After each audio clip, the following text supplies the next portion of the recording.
Yes, people, what's going on? Welcome back to the channel. Hope you guys are all doing well. So, Manchester United are through in the Europa League to the last eight, having beaten Betis 5-1 on aggregate, and Arsenal have just been knocked out by Sporting at the Emirates 1-1 on the night, 3-3 on aggregate. It went to penalties. Martinelli missed 5-4 on penalties, and Arsenal, who were one of the other favourites for the competition, crashing out, although Sporting will fancy themselves in the next round, having built some confidence up from that win and with a few handy players of their own as well at their disposal in attack. Now, Manchester United today 1-0 winners thanks to Marcus Rashford's fantastic goal, his 27th goal of the season, 9 assists as well to his name. So that's 36 goal contributions from Marcus Rashford. Hopefully he'll go on to have a 30 plus goal scoring season as well for the first time ever. That's 4 out of the last 5 campaigns for him where he's scored over 20 goals. This is his best goal scoring campaign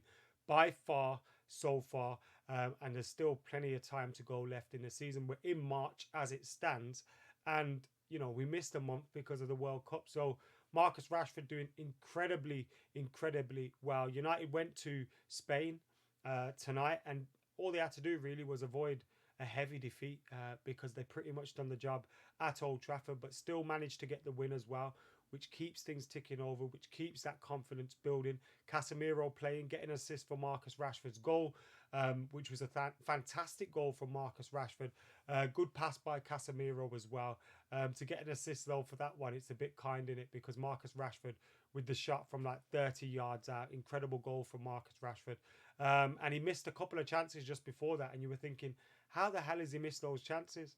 Some incredible chances for Marcus Rashford just before he did get the goal.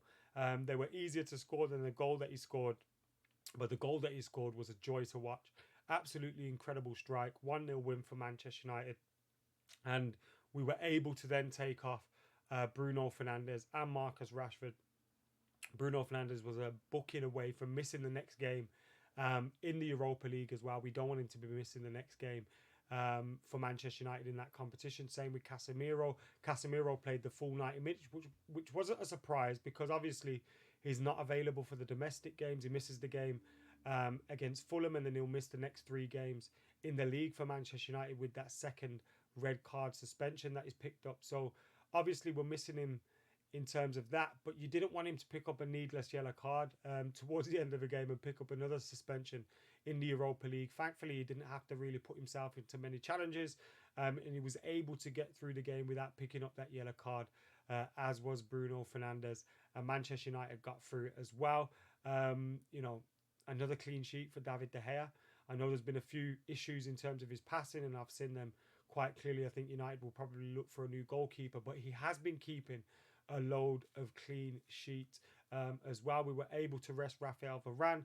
Harry Maguire stepped in alongside Lisandro Martinez. Lisandro Martinez was fantastic for Manchester United yet again today.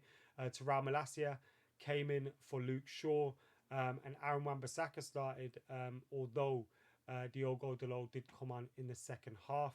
As I said, Casemiro, Bruno starting this game as well. Sabitzer did make an appearance later on as Fred got a little bit of a rest before the game against Fulham, which I'm sure he'll be starting, especially with Casemiro being out. So it was good to see Sabitzer returning because we'll need him with Casemiro being out over the next couple of 3 to 4 4 domestic games, 3 league games, and obviously that game against Fulham at the weekend, which I'm a little bit worried about. I don't know. I know it's a nice draw for a quarter-final at home at Old Trafford against Fulham. But Fulham are a good side. They've got goals in their team. Andreas Pereira coming back to Old Trafford. I don't know. There's just something about this game that tells me we shouldn't be taking it too lightly. It's a difficult game at Old Trafford, but a big opportunity to get to another semi-final. We're in the quarter-final stage of the Europa League. We won the Carabao Cup. We've got a chance to do a cup treble, which would be really nice to do in Erik ten Hag's first season. Now, obviously, anything can happen in cup competitions. Like I've just been saying, that game against Fulham is a potential banana skin. You've got potential banana skins in the next round of the Europa League as well. Although with Arsenal being out, that's one more team that could potentially prove difficult in there out of the competition. So United are in. Fenerbahce, Sevilla Fenerbahce won today, but Sevilla went through. So it's Manchester United, Sevilla, Feyenoord, Juventus, Sporting, Leverkusen, Roma, and Royal Union. So some interesting names in the hat. Sevilla would be a difficult one. Feyenoord, Juventus, Sporting, Leverkusen, Roma, Royal Union. All difficult games, but all games that we should be winning. You look at like traditional big European names. Juventus, obviously, still in there. Sevilla have a very good heritage, football heritage in Europe. Obviously, Leverkusen knocked us out in the Champions League once upon a time, and Roma we have history with them as well. Although some pretty good history with them. I remember being at the 7-1 when Manchester United beat Roma. So whilst it is a last date filled with big names, it's a last date filled with names that are all beatable.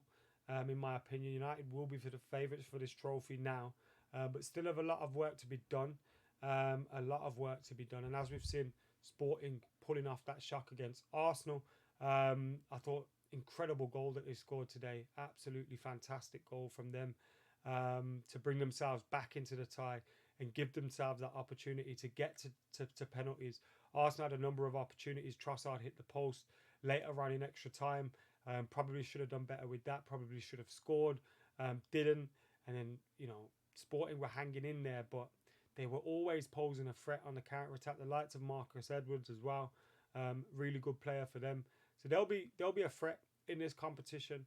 Knocking Arsenal out as well will build their competition, their confidence up, and their belief in this tournament. And all the teams in the last eight will have belief. And over two legs, you never know what can happen. But Manchester United, a big opportunity. Beat Fulham at the weekend. We're into another semi-final. We go to Wembley again, and we should be favourites whoever we get in the last eight. So interesting season ahead, hopefully, for Manchester United. Two more opportunities to win cups presenting themselves, and hopefully we can wrap up that top four spot as well. Arsenal, on the other hand, big defeat for them. I think the worst thing for them, though, is going extra time. I think actually, in terms of the league, it probably does themselves a favour.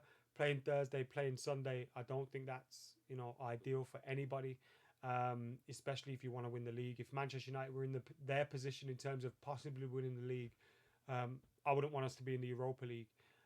So could prove to do themselves a favour in the league, but does us a favour in the Europa League. And it's another season for them without a European trophy. And if they don't win the league, it'll be another season for them without a trophy. So interesting night at the Emirates. But most of all, Manchester United through to the next round of the Europa League. Looking forward to that one. Anyway, let us know your thoughts in the comments below, and I'll see you soon.